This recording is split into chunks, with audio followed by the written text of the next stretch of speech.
Hello, my dear sewing friends. Today we're going to talk about a problem that we all know, thread nesting under the needle plate. How can you prevent that?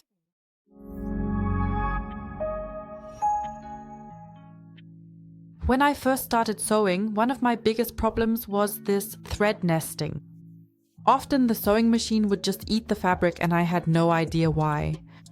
You can't imagine how many times I had to take my needle plate apart. It was so incredibly frustrating. And that's why I thought, now that this doesn't happen to me anymore, I'd put together all the tips I use to prevent thread nesting under the needle plate. This video is worth its weight in gold, especially for beginners. I promise.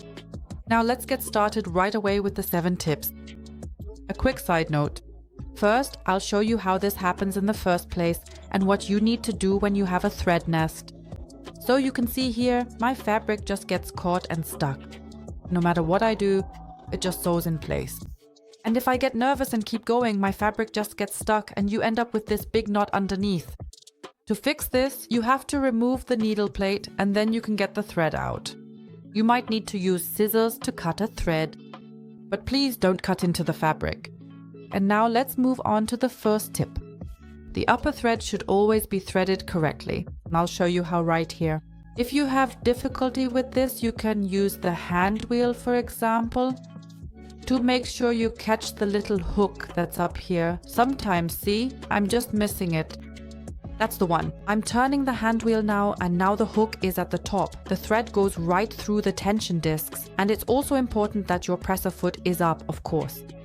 And then you should also thread, or rather guide your thread through this little hook here. It's very easy to miss. Now it can be threaded through the needle. I have a needle threader here that I use for this, which makes it go really fast.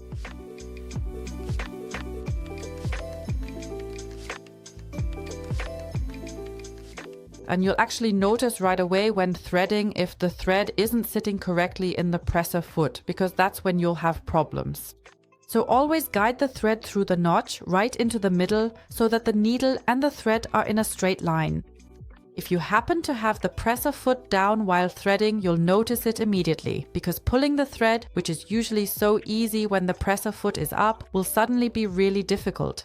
That's because of these tension discs. So it often helps to completely rethread the upper thread from scratch. Second, I can only advise you to check your bobbin.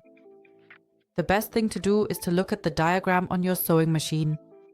It shows you which direction your thread needs to go, whether it's clockwise or counterclockwise. This can vary a bit depending on the model. This would be clockwise, but that's wrong for my machine. It has to go counterclockwise. An incorrectly inserted bobbin or the thread running the wrong way is one of the most common causes of thread nesting. So, feel free to check your sewing machine's manual again to see if you've inserted the bobbin thread correctly, especially if you can't find a diagram on the machine itself.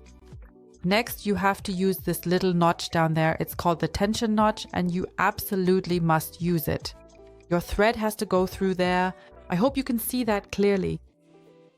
Now it's in the notch and is guided along the top towards the cutter. But you definitely have to use this tension notch, so take a close look here as well. If your machine is eating the fabric in addition to the thread, it can help to hold the upper and lower threads firmly when you start sewing. I'm now going to bring my bobbin thread up. You do this by turning the hand wheel and essentially sewing in the air. Look down here, my bobbin thread is black. I was able to pull it up together with the upper thread because the sewing machine always forms a loop.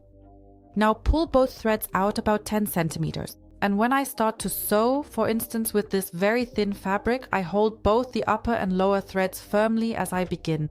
This prevents the start of my fabric from being pulled into the machine.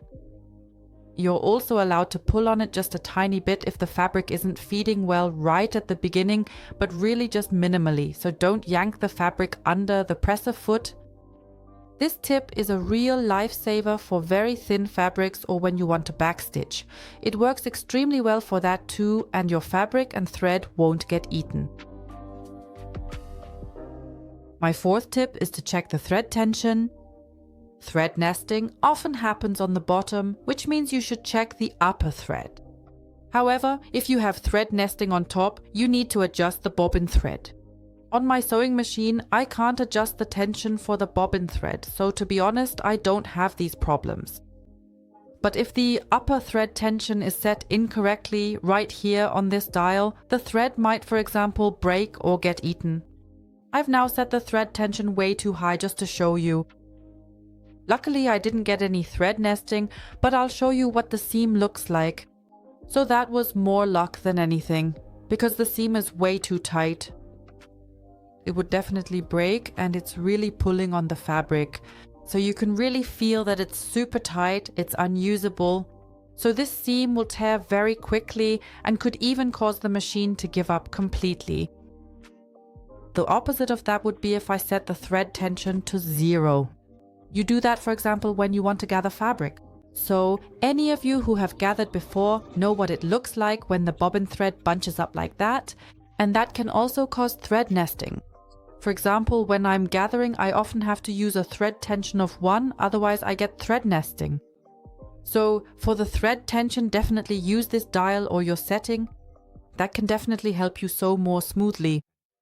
I can gather the fabric directly here because I sewed with no thread tension, so really with 0. Look, for a gather, this is nice, but if it's supposed to be a normal seam without stressing the machine, it's not ideal. Next, you should check your sewing machine's needle. Has it perhaps become dull or maybe even bent? Otherwise, you should also check if the needle is even right for the fabric. Look here, with the different brands, it's usually marked what kind of fabric they're for. So if I'm using this really strong stretch fabric, this is a rib jersey, then I would use ballpoint needles. They don't get snagged and they won't cause any issues. But if you're sewing woven fabrics, then you can use these universal needles, for example with corduroy too. But if, for example, your jersey items are being pulled into the machine, it could be because you're just using universal needles. In that case, I would really check the needle and maybe switch to a stretch or ballpoint needle, although I'm a much bigger fan of ballpoint because they basically always work. And of course, you should always use a good quality thread. That won't always cause thread nesting, but it could, for example, break if you're using a very cheap thread. So pay attention to that or try and see if you get better results with a more expensive or a premium thread. Tip number 6 might surprise you because once we have the throat plate off, we can always give it a quick clean. Because if the machine isn't kept clean, that can cause thread nesting. Lint can build up and prevent the threads from feeding correctly, or the tension discs can get clogged or things like that. That's why I'm now going to brush out my sewing machine. It looks really gruesome. But I have an excuse, it was on loan for a long time, it wasn't with me. So this is now getting a really good cleaning. But look, all this lint here, it gets in between all the parts and certainly won't make things any better. So if you keep your machine nice and clean and go over it with your brush every now and then, thread nesting can actually be prevented. Regular maintenance can also be very helpful in this regard. And if nothing has helped so far, then you should check the feed dog. So if you, like me in this example, just keep sewing in place the whole time, you'll naturally get thread nesting. My thread even usually breaks when this happens. Look, it's just not moving forward. But what else could be the cause? The feed dog. So pay attention to whether you're transporting the fabric at all. Sometimes you just forget that this switch exists, maybe because you haven't sewn for a couple of months. Look, you can see the knot down here. My feed dog lever is at the back of my machine. It's a lever like this. At least that's how it is with Brother. On my Husqvarna machine, I have to adjust it directly on the display. But here you have this nice lever and you can also see that the feed dog goes down. And if I now switch it to the up position and continue sewing, it will then come back up all by itself. And when the fabric is now being transported, no knot is created. Instead, the fabric is simply transported forward wonderfully. Look, you can see it here again. And if I switch it again, I can lower this feed dog again.